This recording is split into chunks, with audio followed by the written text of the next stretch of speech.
So, this is a book on the Kennedy assassination that I dug back out because I saw some discussion online regarding the Zapruder film, and it reminded me of this book. This is Donald T. Phillips.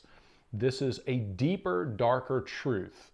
This is Tom Wilson's journey into the assassination of John F. Kennedy. And this will be fairly brief. I'll try to keep this fairly quick, but I highly recommend this for those of you who are serious students of the Kennedy assassination. And to me, the Kennedy assassination is one of those things that's when people say, why does it matter, whatever. This really, you have to go back to the Kennedy assassination to kind of figure out where we are now.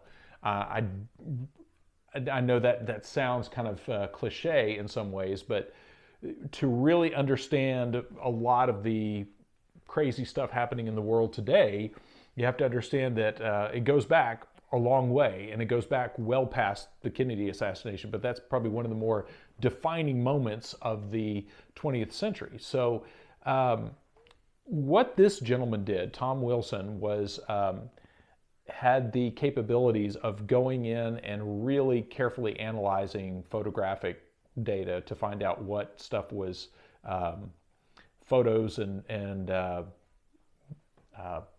film that had been like motion picture film and still photography, and really analyze it to pick up extra data that wasn't immediately available to the naked eye.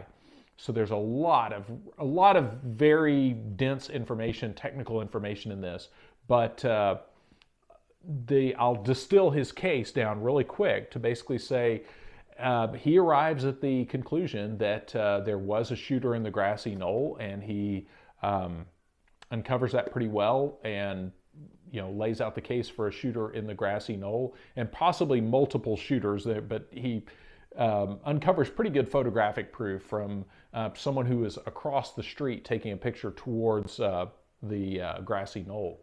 But most importantly is his evidence that he turns up that the Zapruder film had been modified to change the perception of the famous headshot, or shots, as it were. So really good information. Those of you who, I know when I first got this, that was one of those things, the idea that the Zapruder film could be modified or doctored seemed a little far out. But the more you look into that, again, we're talking about a major historical event. And if you are perpetrating a crime of that magnitude, the idea that you would be unwilling to modify motion picture evidence is pretty naive to think that these guys wouldn't think of that. And personally, I don't recall him getting too much into this, but personally, I have always wondered about Zapruder the more I learn about the Kennedy assassination, about his placement at where he was on that day with that camera. There's a lot of very strange connections there, and that he just happened to be Johnny on the spot, taking one of the most iconic pieces of motion picture to exit the 60s. And then, of course, we have all the debates about that, and it took a long time for that piece of film to actually make it to the public. So there's just a lot of very strange things there that I have a giant cartoon question mark over my head about Zapruder and his connections, which goes back to what this guy's pointing out, that there's a lot of very strong evidence, photographic evidence, of tampering with those the motion picture as well as a lot of the still pictures from that day. So overall, I would highly recommend this. This is from 2009. And I think my lovely wife got this for me for Christmas one year. And I love stuff like this that pops up when you think you've plumbed the depths of an event like this, and then something like this pops up and you find there's another layer to it. So again, I think it's important to, again, when we're looking at past events, it's really tempting to not look at them the same way we would something that happened last week or last month or even last year.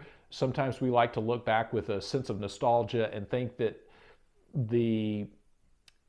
there wasn't the intent, or there wasn't the Machiavellian element to some of this stuff that we would ascribe to something, again, like a month ago. But indeed there was, and I think that's real important when we go back and look at some of these historical events, to remember that the same cast of characters that brought us the Vietnam War and all that kind of stuff were hard at work doing this stuff, and they weren't about to let something like a motion picture trip that up. And again, back to the Zapruder angle, is it's very convenient that Zapruder made this film and then immediately turned it over to people who kind of cleansed it, so to speak, before it made it to the general public. So rather than running to the general public, or rather than developing this and releasing it on his own, so I'm curious, this is one of those things too, those of you who are students of the Kennedy assassination and looking into all that, I'm curious if anyone else has looked into Abraham Zapruder and some of his connections, because that is definitely worth a look if you want to run down that rabbit hole. But anyway, I'll wrap it up there. That is Donald T. Phillips, A Deeper, Darker Truth, and Tom Wilson's journey into the assassination of John F. Kennedy.